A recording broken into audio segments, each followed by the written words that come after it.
America જવાનું સપનું આજે દરેક ગુજરાતીની આંખમાં હોય છે।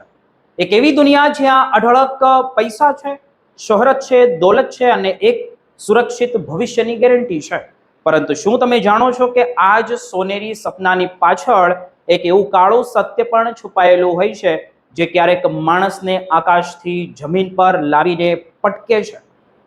આજની વાત વડોદરાના એક એવા પરિવારની છે જેમણે પોતાનું બધું જ દાવ પર લગાવી દીધું હતું ફક્ત અમેરિકામાં વસવા માટે। પરંતુ તેમની એક નાનકડી ભૂલ અથવા એમ કહીએ કે તેમના પોતાના જ લોહી, તેમના પોતાના બાળકોની એક નિર્દોષ સચ્ચાઈએ તેમની આખી દુનિયાને પત્તાના મહેલની જેમ વિખેરી દીધી હતી। વડોદરાના કરજણ પાસેના એક ગામના રહેવાસી અરવિંદભાઈ, અહીં આપણે નામ બદલ્યું છે, અને તેમના હસતો ખેલતો પરિવાર, જેમાં તેમની પત્ની ગીતાબેન, એક 12 વર્ષનો દીકરો આર્યન અને 10 વર્ષની દીકરી સામેલ હતા। તેઓ પણ આજ અમેરિકન સપનાનો હિસ્સો બનવા માટે વર્ષ 2019-20ની આસપાસ નીકળ્યા હતા। તેમણે લાખો રૂપિયા ખર્ચ્યા, વડોદરામાં પોતાની વડવાઓની કિંમતી જે જમીનો વેચી અને એજન્ટોની જે લલચામણી વાતોમાં આવીને એક એવો રસ્તો તેમણે પસંદ કર્યો જે બહારથી તો સરળ લાગતો હતો પરંતુ અંદરથી તે કાંટાળાઓથી ભરેલો હતો, અને તે રસ્તો હતો ફેક અસાઇલમ, એટલે કે ખોટી શરણનો રસ્તો। અરવિંદભાઈને લાગ્યું હતું કે તેઓ સિસ્ટમને છેતરી દેશે અને અમેરિકાના કાયદાની આંખોમાં ધૂળ નાખી દેશે, પરંતુ તેમને આ વાતનો સહેજ પણ અંદાજો નહોતો કે જે જૂઠના પાયા પર તેઓ પોતાના બાળકોના ભવિષ્યનો મહેલ બનાવી રહ્યા છે, તે જ મહેલની એક ઈંટ તેમનો પોતાનો 12 વર્ષનો દીકરો અજાણતામાં ખસેડી દેશે અને આખો પરિવાર કાટમાળની જેમ નીચે દબાઈ જશે। આ વાર્તા ફક્ત એક ડિપોર્ટેશનના સમાચાર નથી, પરંતુ આ એક એનઆરઆઈ એટલે કે અમેરિકામાં વસતા ભારતીયો અને ગુજરાતીઓ માટે પાઠ છે। તે હજારો લોકો માટે જે જૂઠના સહારે અમેરિકામાં પાકી નાગરિકતા લેવાનો પ્રયત્ન કરે છે। આ બધું કેવી રીતે બન્યું અને ઓફિસમાં શું થયું તે જોઈશું આપણે આ વિડીયોમાં, અંત સુધી બન્યા રહેજો। વડોદરાના કરજણના એક ખુશાલ ગામમાંથી નીકળીને અરવિંદભાઈ અને ગીતાબેને જ્યારે અમેરિકાની ધરતી પર પગ મૂક્યો હતો ત્યારે તેમને લાગ્યું હતું કે તેમણે પોતાની જિંદગીની સૌથી મોટી જંગ હોય તે હવે જીતી લીધી છે, કારણ કે વડોદરામાં બધું વેચીને, ભારે દેવું કરીને અને એજન્ટોને 40 થી 50 લાખ રૂપિયા આપીને જ્યારે તેઓ જે ટુરિસ્ટ વિઝા પર દ્વારા અમેરિકા પહોંચ્યા હતા ત્યારે તેમનો માત્ર એક જ હેતુ હતો કે ગમે તે રીતે ત્યાં પાક્કા થઈ જવું। જેમ કે આપણે આ બધા જાણીએ છીએ કે આજકાલ અમેરિકામાં પાક્કા થવાનો સૌથી પ્રચલિત અને કથિત રીતે સરળ રસ્તો જે એજન્ટો બતાવે છે તે અસાઇલમ એટલે કે રાજકીય રીતે ધાર્મિક શરણ માંગવી, અને આ માટે અરવિંદભાઈને પણ એ જ વાર્તા ગોખવામાં આવી હતી જે હજારો લોકોને ગોખવામાં આવે છે કે ઇન્ડિયામાં તેમના જીવનને જોખમ છે, પોલીસ તેમને પરેશાન કરી રહી છે અથવા કોઈ રાજકીય પક્ષ સાથે તેમની દુશ્મની છે। અરવિંદભાઈ એક સીધા સાદા ખેડૂત હતા, તેમને રાજનીતિ સાથે કોઈ લેવા દેવા નહોતી, પરંતુ અમેરિકામાં રહેવાની ઈચ્છાએ તેમને જૂઠું બોલવા મજબૂર કરી દીધો અને એજન્ટોએ એક નકલી ફાઇલ તૈયાર કરી જેમાં લખવામાં આવ્યું કે અરવિંદભાઈને ગુજરાત પોલીસે ખૂબ જ હેરાન કર્યા છે અને જો તે પાછા ભારત ગયા તો તેને મારી નાખવામાં પણ આવશે। ગીતાબેન જે એક ગૃહિણી હતા અને પોતાના બાળકોના ઉછેરમાં વ્યસ્ત રહેતા હતા, તેમને પણ આ જૂઠનો હિસ્સો બનવું પડ્યું હતું, અને સૌથી દુઃખની વાત તો તે હતી કે આ જૂઠના જે બળતણમાં તેમના 2 નિર્દોષ બાળકો, 12 વર્ષનો દીકરો અને 10 વર્ષની દીકરી પણ ખેંચાઈ ગયા હતા, કારણ કે અસાઇલમની પ્રક્રિયામાં આખા પરિવારે એક જ વાર્તા બોલવાની હોય છે। માતા પિતાએ પોતાના બાળકોને રાત દિવસ એ જ ગોખવ્યું હતું કે જો કોઈ પૂછે તો કહેજો કે અમને ઇન્ડિયામાં ડર લાગતો હતો, પોલીસ પપ્પાને મારતી હતી અને અમે ત્યાં સુરક્ષિત નહોતા।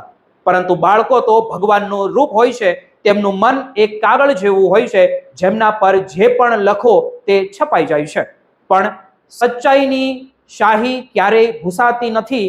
અરવિંદભાઈને લાગ્યું કે બાળકો સમજદાર છે અને તેઓ જે બોલશે તે તેમને શીખવવામાં આવ્યું છે, પરંતુ તેમને ખબર નહોતી કે અમેરિકાના ઇમિગ્રેશન અધિકારીઓ બાળકોના મનોવિજ્ઞાનને વાંચવામાં કેટલા માહિર હોય છે અને કેવી રીતે એક નાનકડી વાત મોટામાં મોટા જૂઠનો પર્દાફાશ કરી શકે છે.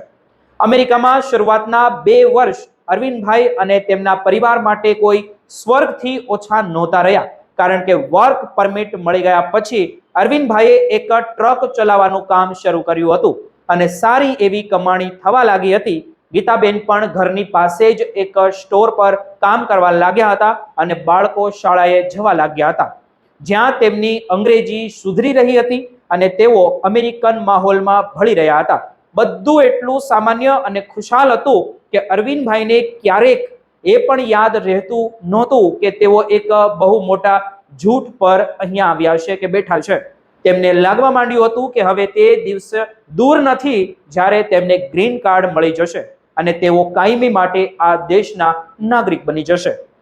સાંજે જ્યારે આખો પરિવાર ડાઇનિંગ ટેબલ પર બેસતો ત્યારે તેઓ અવારનવાર પોતાના નવા ઘર, નવી કાર અને બાળકોના ભવિષ્યની યોજનાઓ બનાવતા રહેતા.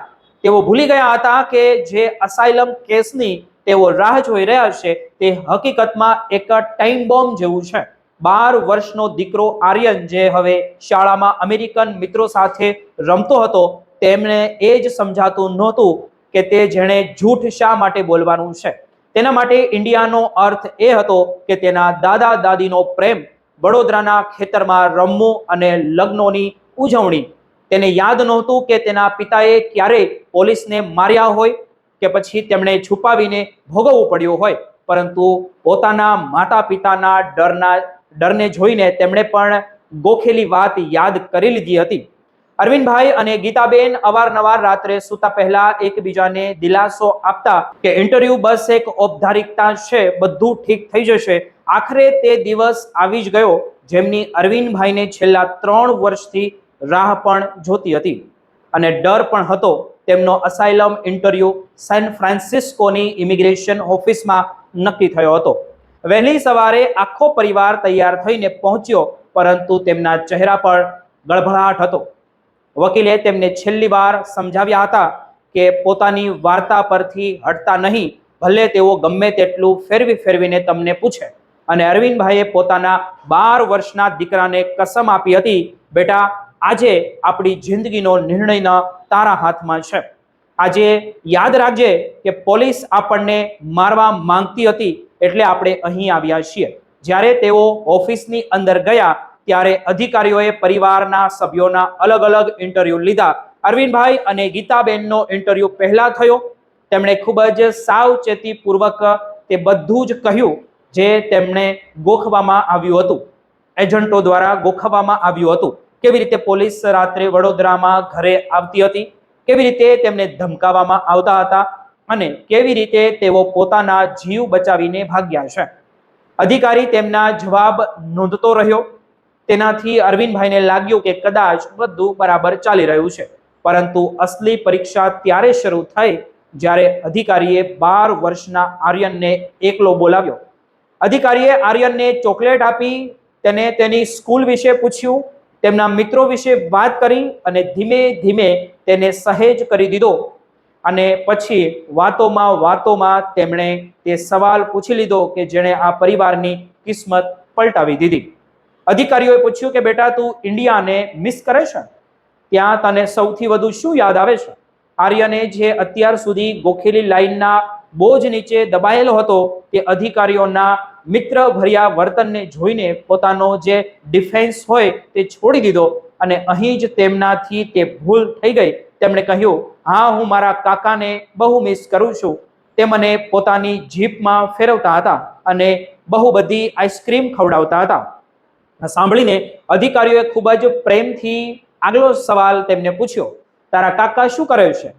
તે મને જીપમાં કેમ તને કેવી રીતે જીપમાં બેસાડે અને ફેરવતા હતા? આર્યને ઉત્સાહમાં આવીને સત્ય બોલી દીધું, મારા કાકા તો ગુજરાત પોલીસમાં બહુ મોટા અધિકારી છે. તેમની પાસે પોલીસની જીપ છે અને તેઓ વર્દી પહેરે છે. આખા ગામમાં બધા તેમનાથી ડરે છે, પણ તે મને બહુ પ્રેમ પણ કરે છે.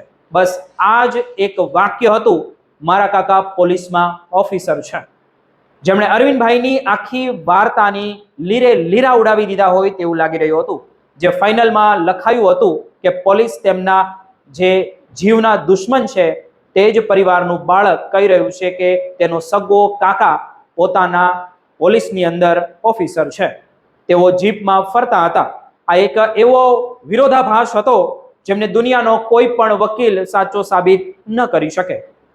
જો તમારા ઘરમાં જ પોલીસવાળા છે તો પછી તમને પોલીસથી જોખમ કેવી રીતે હોઈ શકે?